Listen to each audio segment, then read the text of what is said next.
Assalamualaikum warahmatullahi wabarakatuh. Perkenalkan, nama saya Anissa Eka Putri dari kelas 10 Kimia Industri. Di video ini, saya akan menjelaskan tentang biografi J.K. Rowling. J.K. Rowling atau Joanne Kathleen Rowling lahir pada tanggal 31 Juli 1965 di kota Chipping, Sudbury, Inggris. J.K. Rowling adalah anak dari Peter James Rowling dan Anna Rowling. J.K. Rowling adalah seorang penulis terkenal yang dikenal atas karyanya dalam seri novel fantasi Harry Potter. Rowling mulai suka menulis cerita pada saat usianya menginjak 5 tahun. Karya pertamanya berjudul Rabbit. Pada saat ia berusia 9 tahun, ia dan keluarganya pindah ke Tuts Hill. Di Tuts Hill, ia mulai bersekolah di sebuah sekolah dasar dan melanjutkan ke Weydale Comprehensive. Setelah lulus dari sekolah tersebut, ia pun melanjutkan ke universitas. Universitas yang dipilihnya adalah Exeter University. Di kampusnya, ia pun belajar bahasa Prancis. Pada tahun 1990, Rowling lulus dari kampusnya. Setelah ia lulus, ia pun bekerja sebagai seorang guru bahasa Inggris di Portugal. Kemudian, di sana ia menikah dengan seorang wartawan Portugis bernama George Arantes. Dan George, lahirlah anak perempuan pertama mereka pada tahun 1993 yang bernama Jessica Isabel Rowling Arantes. Ketika ia sudah bercerai dengan suaminya, Rowling kemudian menjadi ibu tunggal yang harus menghidupi anaknya dalam kondisi serba kekurangan. Kemudian, ia dan anaknya pindah ke Edinburgh. Semasa hidupnya yang sulit, ia hanya menulis sebuah buku. Ia merasa kemampuan menulisnya mungkin bisa menjadi jalan keluar pada hidupnya yang sulit. Tetapi ia sadar ia tidak memiliki fasilitas yang memadai. Bahkan ia juga tidak memiliki komputer. Yang ia punya hanyalah mesin tik tua. Bahkan, ia sama sekali tidak memiliki uang untuk membayar fotokopi. Maka, ia harus terpaksa menulis ulang naskah dan menyerahkannya ke beberapa penerbit.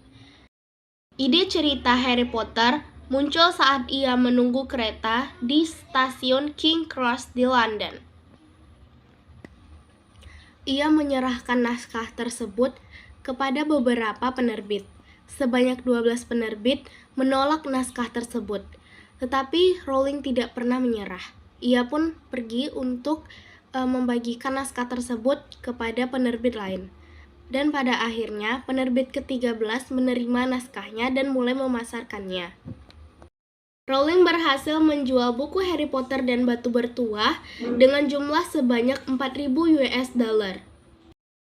Menjelang musim panas pada tahun 2000, 3 buku pertama Harry Potter, yaitu Harry Potter dan Batu Bertuah, Harry Potter dan Kamar Rahasia, serta Harry Potter dan Tawanan Azkaban telah memperoleh keuntungan lebih kurang 480 juta dolar Amerika Serikat dalam masa 3 tahun dengan cetakan 35 juta naskah dalam 35 bahasa.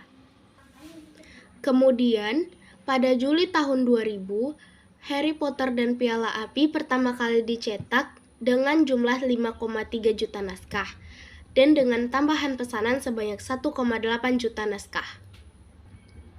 Lalu, penghujung Desember tahun 2001, Rowling memutuskan untuk menikah dengan Dr. Neil Murray di Skotlandia. Dengan suami keduanya ini, ia memiliki anak laki-laki yang bernama David Gordon Rowling Murray yang dilahirkan pada tanggal 24 Maret tahun 2003 di Edinburgh. Kemudian, buku kelimanya yaitu Harry Potter dan The Order Phoenix mulai diluncurkan pada tanggal 21 Juni 2003. Tak lama, buku keenamnya yaitu Harry Potter dan Pangeran Berdarah Campuran juga telah diluncurkan secara resmi pada tanggal 16 Juli tahun 2005. Setelah ia mengumumkan buku keenamnya, kemudian ia melahirkan seorang anak perempuan yang bernama Mackenzie Jean Rowling. Tak lama setelah ia melahirkan anak perempuannya, ia pun meluncurkan buku ketujuhnya, yaitu Harry Potter and the Deathly Hallows, yang merupakan akhir dari seri Harry Potter. Rowling menjadi sangat beruntung, karena semua edisi bukunya dijadikan film di seluruh layar lebar di seluruh dunia. Karya-karya Rowling telah memenangkan dan mendapatkan pengakuan yang banyak. Kemudian, ia dianggap sebagai salah satu penulis paling sukses dalam sejarah.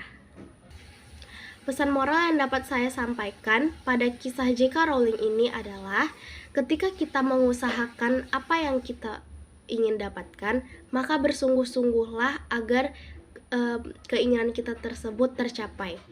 Bukan berarti ketika kita berusaha dan mengalami kegagalan di awal, bukan berarti kita harus patah semangat dan tidak harus berjuang kembali. Karena sebenarnya kegagalan itu adalah awal dari sebuah kesuksesan. Baiklah, sekian saja video saya pada kali ini. Saya mohon maaf jika ada kesalahan. Wassalamualaikum warahmatullahi wabarakatuh.